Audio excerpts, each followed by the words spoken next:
Hey, we are live now. Hey, folks, thanks for tuning to the BAMF podcast. And this is our inaugural broadcast to our Facebook page because Jason Tondo is interviewing Starfinder devs over on YouTube.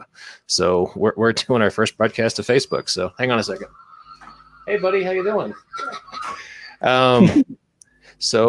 We have Sean Izaakse, star of comics, here to talk to us. How you doing, Sean?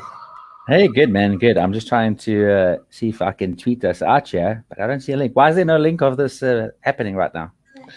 That's a good question. Let me get one for you. Hang on a second. So, Sean, you're working for Marvel Comics. You're still in Fantastic Four. What's going on with you these days over there? It's kind of a day in the life of comic book artists. You know, we just kind of sit here all day drawing anyways. The things I'd like always like, oh, how are you doing? And I'm like, it's all right. Like after a couple of weeks, it does kind of get to you because even though we kind of sit at home drawing all day, locked away from the world, those like rare moments when we get to go out and do stuff, it's like a great break for us. So I really, really miss going to the gym because I cannot motivate myself to work out at home by myself. I know that working at home is just the worst. Yeah, just for like pure sitting all day, your back gets messed up. Like just being able to like go to the gym, get that full range of movement, and just kind of clear your mind for like an hour is so important. And I miss that more than anything right now. But on top of that, since our country's been on lockdown, they haven't allowed the sale of alcohol at any of the places that do sell groceries and stuff. So I would just kill for like a beer at any point in time right now. And I'm not even a big drinker, man. Like I'll have like 3 beers a month. Okay. If you're not afraid, give us your home address and we will tell everyone who is listening to the BAMF podcast to send you an emergency care package full of these drones coming in with like 6-packs. That'd be amazing. Oh man. Hear that, viewers? Go start sending Sean Izaakse your love by sending him beer. Yeah, if you're a fan. That's considered an essential service here in Colorado. So I just sent you in the private chat our Facebook video link, and I tweeted that to you as well, Sean. So awesome. Send that out to our legions of BAMF heads. But yeah, is that what they're called now? BAMF heads. From about 5 seconds ago, yeah. As of today, okay, that's all good. I got nothing else on that. Sorry. Hey, Sean, you did an issue that got a lot of press. 2019 on Fantastic Four. You did a really legendary fight between the big green guy and the big orange guy. Yeah, dude, that was very. There was a lot of pressure on myself mostly, but it was pretty awesome. It's one of those things like in the script when I got it. Like first when they were like, "Hey, do you want to draw like these 2 issues of Fantastic Four?" I was like, "Yes." And then the script came through, and it was like, "Oh man, Dan is so funny," because he basically says like when you work for Marvel, there's like certain milestones and staples of working on a Marvel comic. You know, it's like Spider-Man lifting something heavy and the Hulk and the Thing fighting. You know. And I was like, yes, those are the things you want to draw when you work for Marvel Comics, right? So I read the script and it got to the final fight, which you're showing over there, the final scene. And so a lot of the pages were really cool because Dan Slott writes very like Marvel style and stuff. So it's very loose. Especially, and like what's cool is he gives me a lot of leeway when it comes to fight scenes. So he'll sort of give me a little bit of direction, like this is what he wants to happen by the end of the fight scene. But for the next 2 pages, do whatever you want, really. And so I like choreographing fight scenes. So I'm like choreographing these fights, and there was this whole scene. If there was another 5 pages in that book, I could have filled for like another 5 pages worth of the Hulk stalking the Thing through the jungle kind of thing. I had this in my head. I wanted to draw it. It would be rad, but there wasn't enough pages, right? So it gets to the big punch, double page spread where there's this punch, right? And in the notes, Dan, the way he put it was like, this is the scene that both issues have been building up to. This is the type of image you are going to want to put on the back of your banner at every single convention. It's going to make Hulk fans hate you and Fantastic Four fans love you forever. You know, no pressure, but this is what you have to draw. And then he went to describe the whole thing. And I sat there when I was reading the script, I was like crying just from laughing so hard. I was just like, oh my goodness. Is this the punch? Is this it right here? Yeah, it's that one. That's the one you described. Yeah. And he basically just said like he slogged so hard that all of the rockiness comes off of him, and you see like the watch that's counting down to being human, like counting down.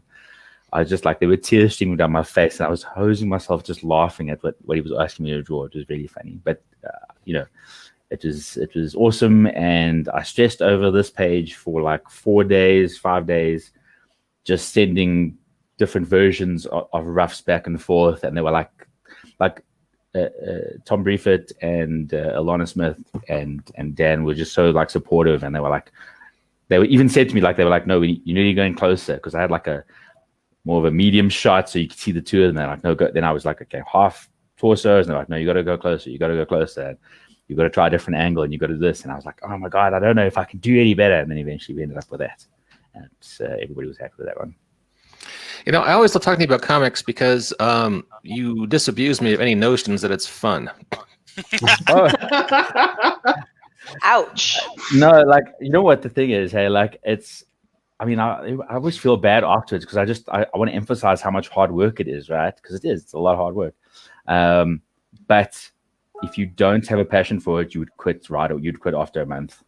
Like the passion is what drives you, like to freaking slave away all hours of the night and then create something, and then just see people kind of how it resonates with people, and that's the fuel you get. You go to conventions, and they're like, oh my god, this was amazing. Or like I'll have a signing at a comic store, and like the last signing I had, there was some kid who was like a Hulk fan, right? And I said, hey, was he mad? No, he didn't know about the book, and I said, do you like the thing that stands for? He's like, yeah, that's cool, but like, I'm like, okay, well, I did draw the Hulk, and I drew it in this book, and like the thing is, you look at this kid, and he's only got he doesn't have a lot of money, right? And comics are a bit pricey at the moment. Especially here by me, because the exchange rate in South Africa is quite intense. And I was like, yeah, just take these 2 issues for free and freaking go and read them, because I'd rather have you like read them and be like, oh my god, because like that's how I was as a kid, and so like I often will just give kids like comics for free if they come to my table, and like you can see if the parents are like iffy about whether they can pay for it or not, and if the kid's like really enthusiastic and stuff, then chances are I'll be like, okay, cool, I've got a couple of copies free, I'll just give them to you or whatever. Well, I gotta say, I'm actually really excited that I get to meet you today, and Brandon's gonna hate that he's taking a nap, because you are in our comic stores, when we have preferred artists listed for covers, you're one of our preferred artists. Really? And I don't even get to do that many covers. That's the sad thing. Well, one of your, I noticed that you don't do many covers, but the cover of yours that really got my attention, that put you on our preferred cover list, was the Champions Annual 2018 #1. So you and Art Germ are our two tops. Oh, really? That's cool. Wait, Champions 18. Which cover was that? It was a Stan Lee Memorial cover. Let me see if I can pull it up real quick. I don't know if I did that one though. Thought it was. Because I know I did some cover, the cover for. It does say it's yours. It does say it's yours here.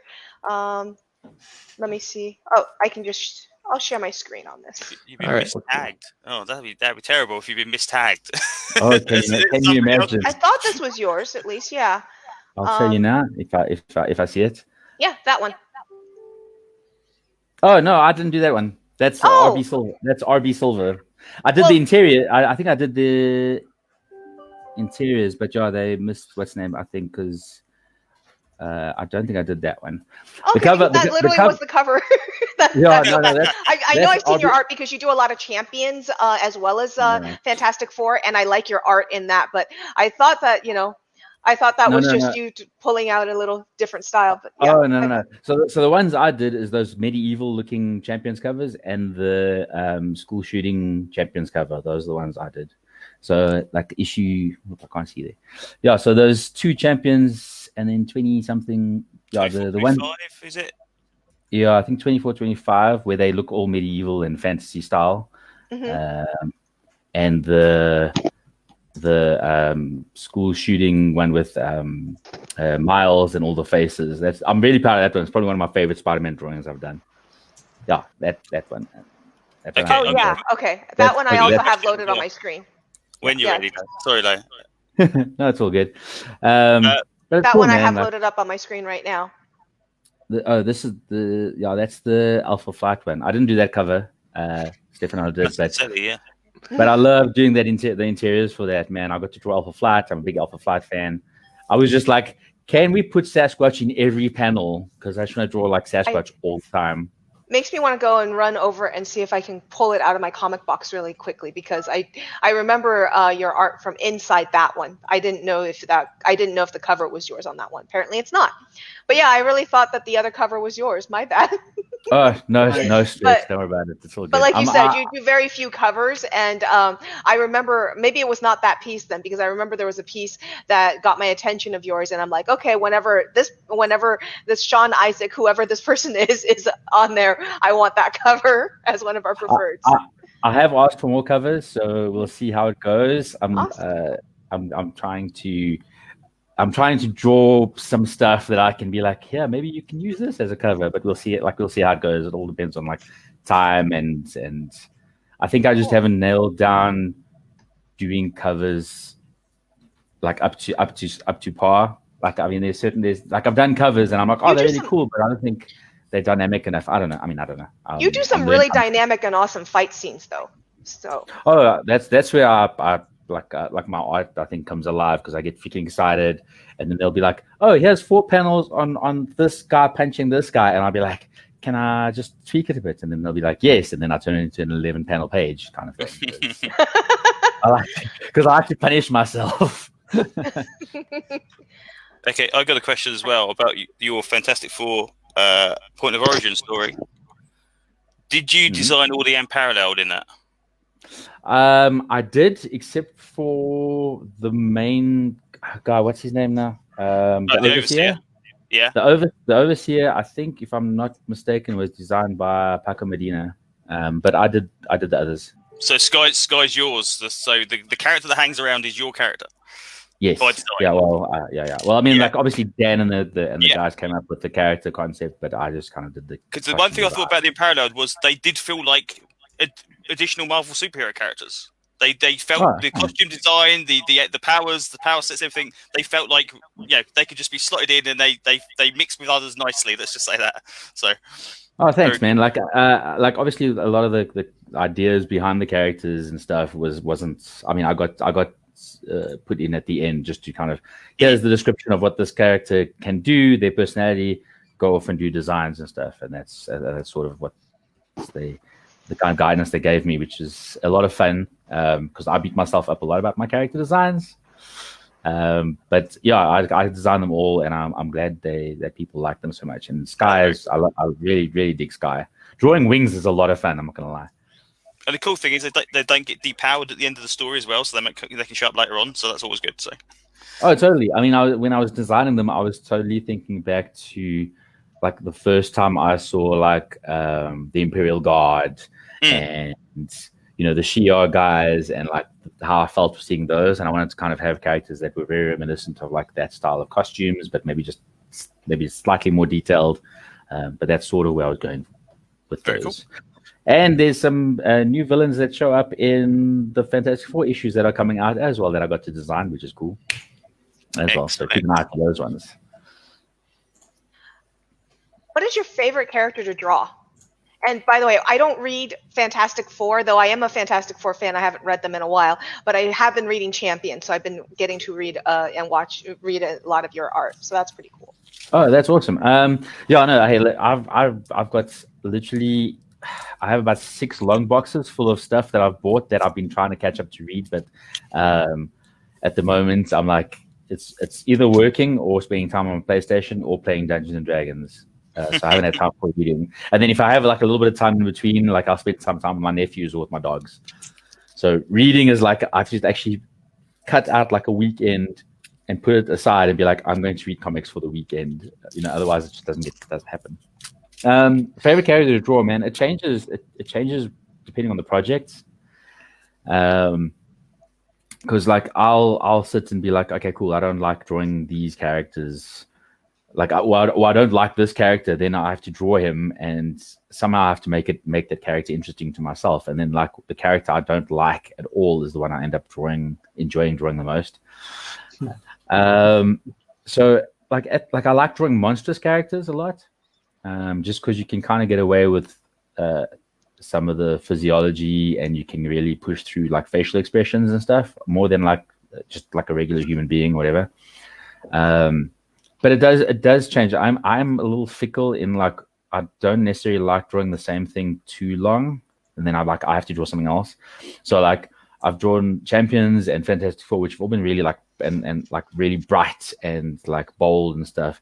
So like I can't wait until I get a chance to draw something a bit darker, like Moon Knight or Morbius or Batman or something like that, like some like dark characters, so I can just like lean into like the heavy blacks and shadows and shapes, and not just have like bold hero outlines and stuff. So it does kind of change. I know that whenever I'm drawing like Captain America or Cyclops, because they're two of my favorite characters, I do spend way too long trying to get them right and trying to have them like a specific way and trying to have their faces very, very distinct from other characters. So that does kind of hamper me sometimes.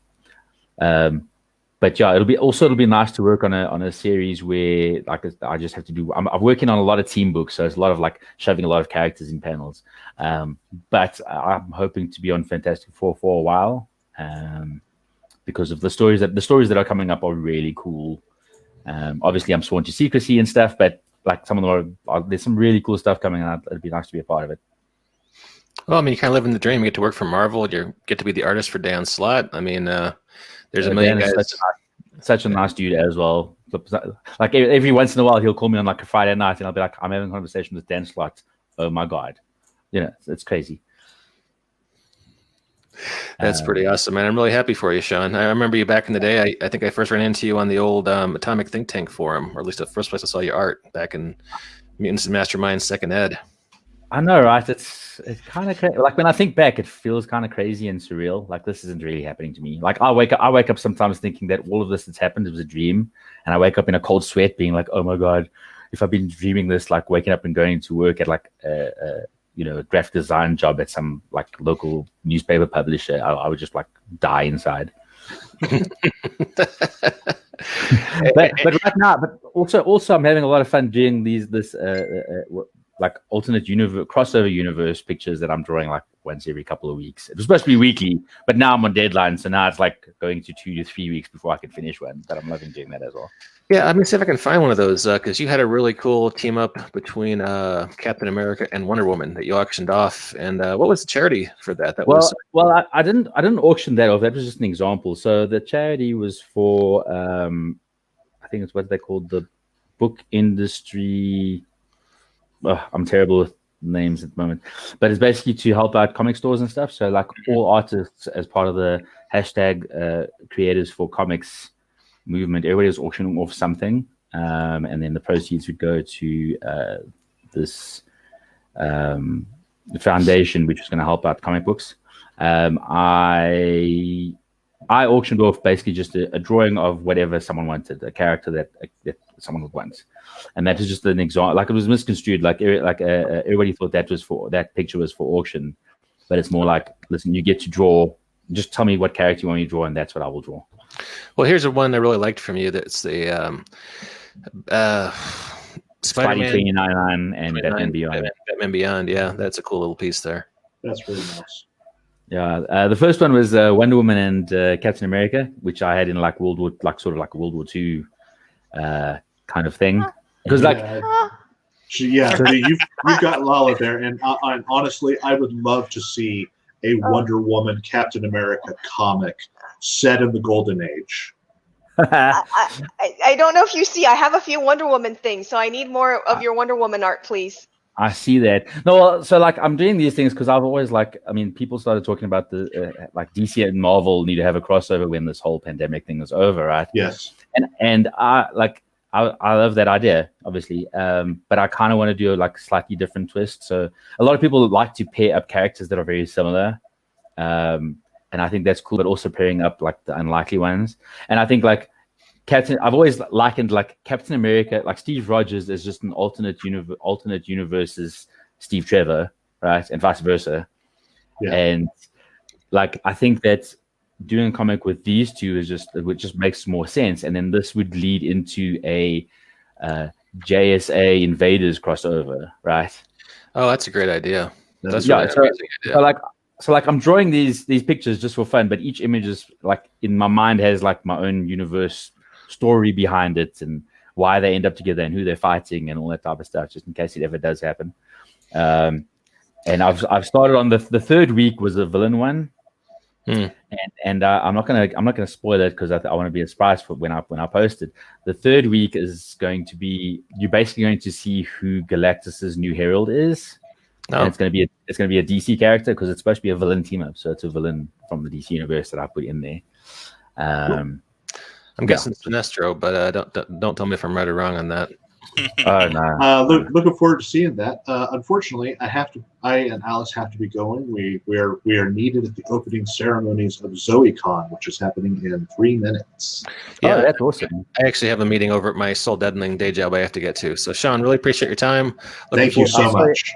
Sorry, I took up all the talking. No, so good. You were who we wanted to hear from.